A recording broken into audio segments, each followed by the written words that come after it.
person who wrote to me said that they worked on the set of It Ends With Us, okay?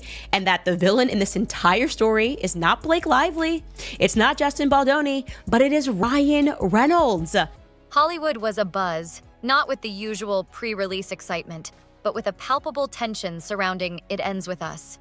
This film, adapted from Colleen Hoover's deeply beloved novel, was meant to be a cinematic triumph, a guaranteed tearjerker and box office hit.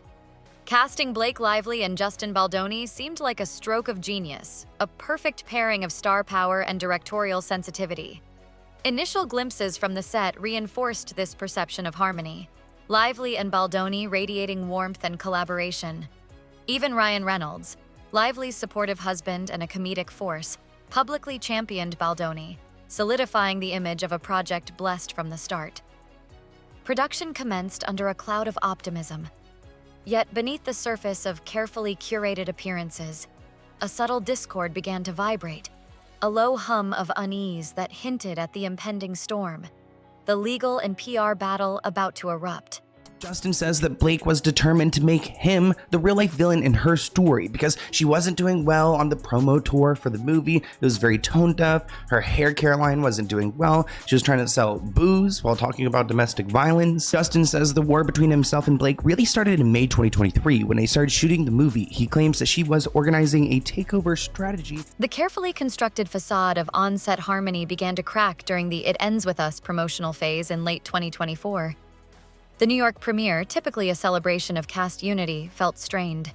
Blake Lively and Justin Baldoni maintained a noticeable distance on the red carpet, Baldoni pointedly avoiding group photos with Lively, opting instead to pose solely with his family.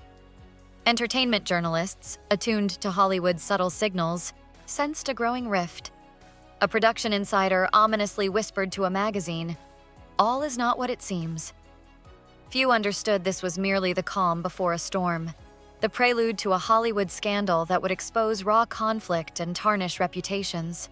That she became uncomfortable with Justin Baldoni yesterday while she was filming. She states that Mr. Baldoni put his bare hands on her backside and said that he was trying to help her with her posture. Complainant immediately voiced her displeasure with being touched on an intimate part of her body, and Mr. Baldoni responded with, "It's fine.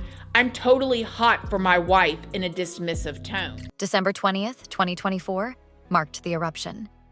Blake Lively filed a bombshell complaint with California's Civil Rights Department, accusing Justin Baldoni of disturbing and unprofessional on-set behavior. She alleged a hostile work environment. Baldoni countered, suggesting Lively was manipulative, fabricating claims to boost her image amid struggling businesses, including her hair care and alcohol brands.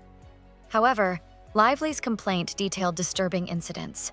Baldoni allegedly entering her trailer uninvited, even while she was undressed or breastfeeding, and making lewd comments on set.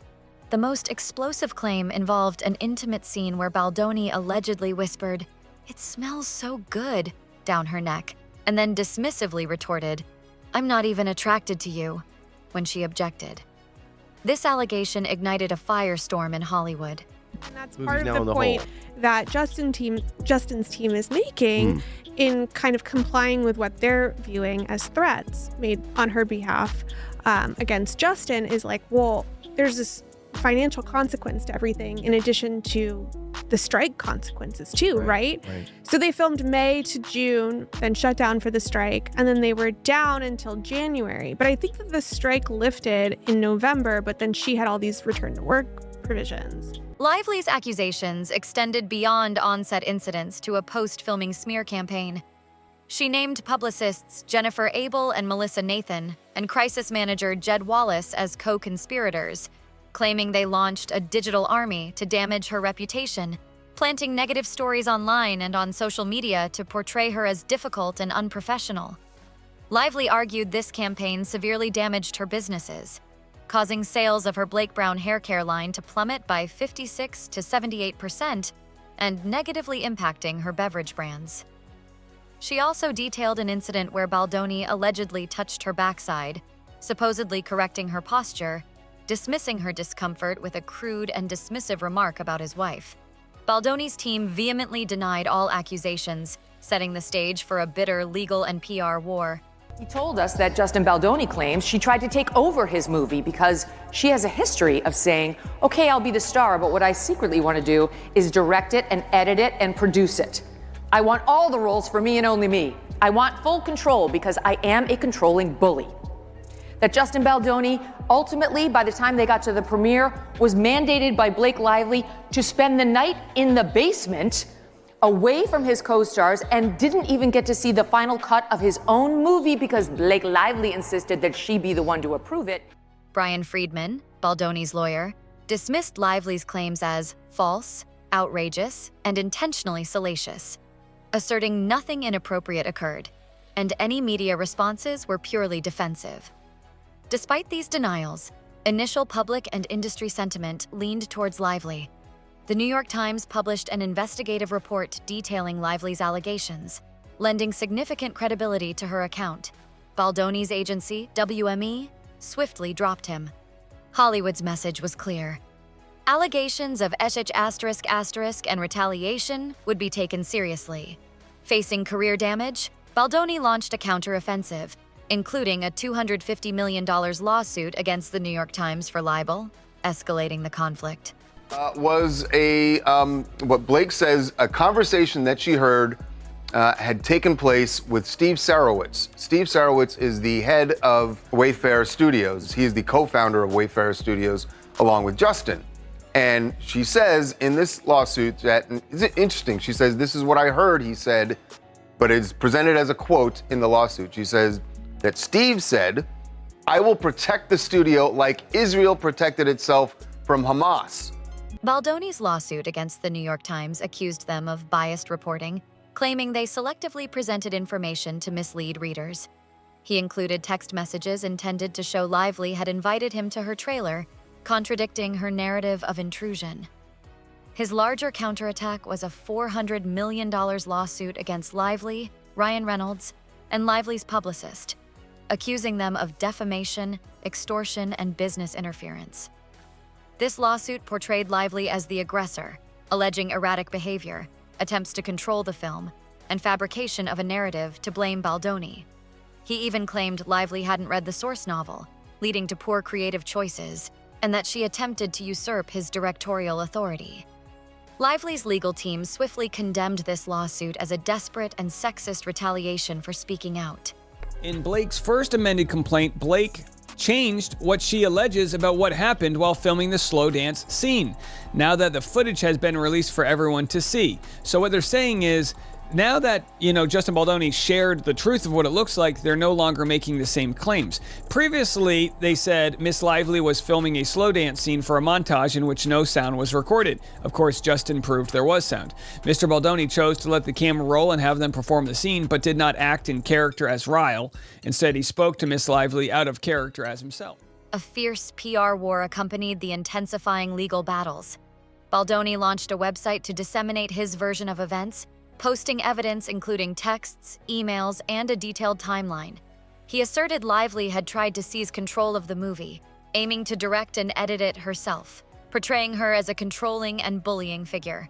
He released a behind-the-scenes video of the slow dance scene, seeking to demonstrate Lively's comfort on set, but Lively's team countered that the footage actually validated her claims of his invasive behavior. These conflicting interpretations fueled a media frenzy. By early February 2025, a federal judge intervened, sternly ordering both sides to cease the PR battle and focus on the legal proceedings. In a new amended complaint and the ongoing legal battle, Lively's legal team saying the experiences of Ms. Lively and others were documented at the time they occurred starting in May of 2023. Going on to write, Mr. Baldoni acknowledged the complaints in writing at the time. Despite the judicial warning, leaks persisted. Baldoni's amended complaint included notes from an intimacy coordinator meeting Lively allegedly skipped, and texts where she declined a meeting, suggesting she avoided resources meant to ensure comfort during intimate scenes. Baldoni's team highlighted revisions in Lively's amended complaint about the slow dance scene following the video release, implying she was adapting her story to align with the visual evidence. Concurrently, a leaked voice memo surfaced of Baldoni apologizing to Lively, seemingly admitting fault. further damaging his public standing and bolstering Lively's credibility in the public eye.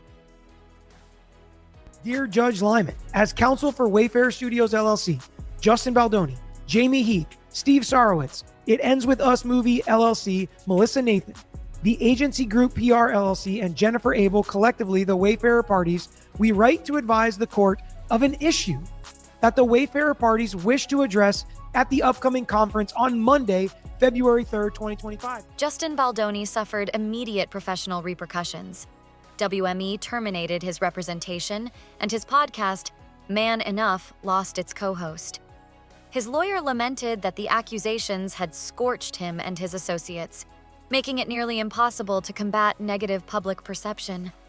Blake Lively, while receiving public support, also faced business challenges, experiencing declines in brand sales and facing potential endorsement risks. Despite these challenges, she garnered widespread public and private support within Hollywood, with even Colleen Hoover, the author of It Ends With Us, subtly distancing herself from Baldoni. He and 9 other plaintiffs, including his publicists, have brought a $250 million lawsuit against the New York Times, essentially alleging them of libel and false light invasion of privacy. So Justin Baldoni's lawyer, Brian Friedman, he told BBC's partner CBS that the newspaper aided and abetted a smear campaign designed to revitalise Lively's floundering. Ryan Reynolds was unexpectedly drawn into the controversy, accused by Baldoni's legal team of mocking Baldoni in his Deadpool films, and named in the massive $400 million lawsuit.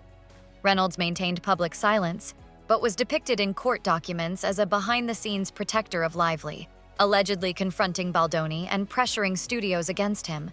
This portrayal, regardless of its accuracy, generated significant industry discussion.